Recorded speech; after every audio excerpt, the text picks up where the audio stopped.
Okay, tuck stitches.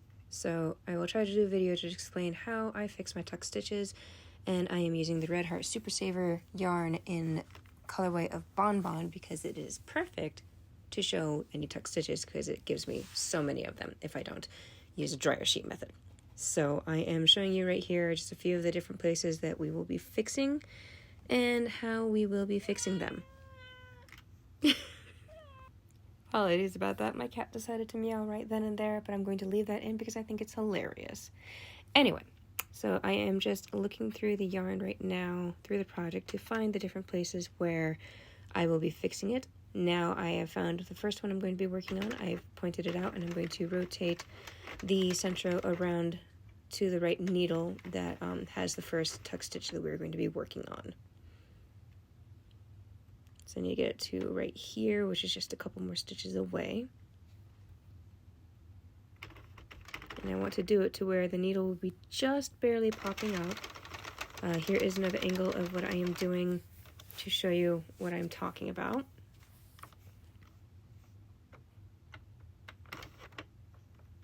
So right here is where the tuck stitch is. A tuck stitch basically means where the yarn is doubling over itself as it goes past and it didn't catch under the needle properly. So it's different from a drop stitch, as technically you do not have to fix a tuck stitch, and it's just aesthetically unpleasing to see. So I will be fixing these two tuck stitches. It looks like 3 tuck stitches actually. This yarn is perfect for finding tuck stitches and practicing with if you ever want to practice fixing tucked stitches. So like I said, I move it to where the needle is just partly coming up, and then I untuck the yarn from each side of the needle. I use a 2.75 millimeter hook to assist me in removing the yarn. Apologies, video got cut weird. So again, unhooking the yarn, and then I'm going to grab underneath. I pull the top stitch off, and then I loosen the rest of the stitches all the way down until the tucked stitch. Once I get there, I will take my hook and I'll go underneath all of the yarn. Grab the last loop with my hook. That will now be known as that'll be called the hooked loop, and then next to it will be the loose loop. So what I do is I pull the loose loop over the tucked loop, and then I grab the tucked loop and I pull it underneath the loose loop, which causes the loose loop to now be the new tucked loop, or I'm sorry, hooked loop. And then you're just going to repeat that process as you go up. You're going to go loose loop over, grab the hooked loop, pull it up and over. Loose loop is now the hooked loop is now tucked down as a normal stitch. And you're just going to repeat this process over and over and over until you get back to the top. As you get closer to the needle, it will become more difficult to pull the loose loop over and the hooked loop under, just due to tighter tension and everything.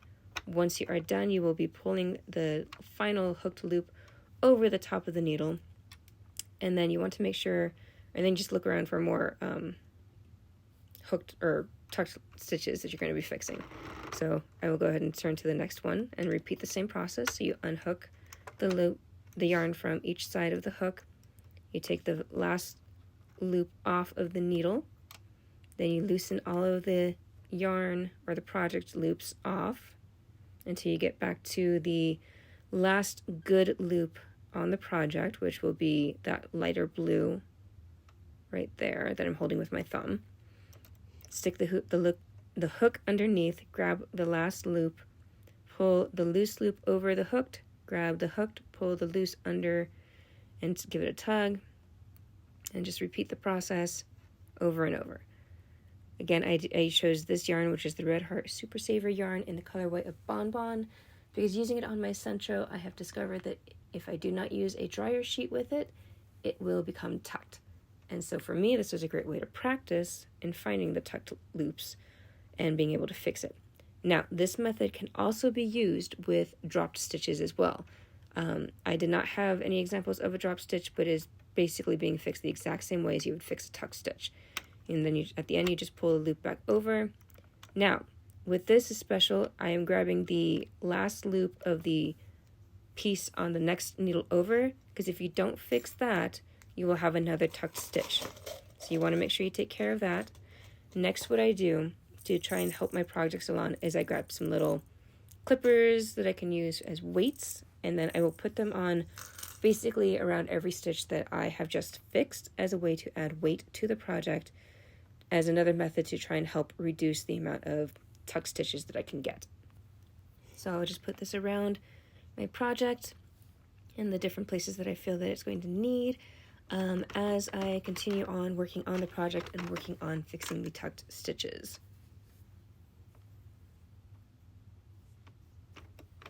So I found another one, and I'm going to fix that again the same way that I always do.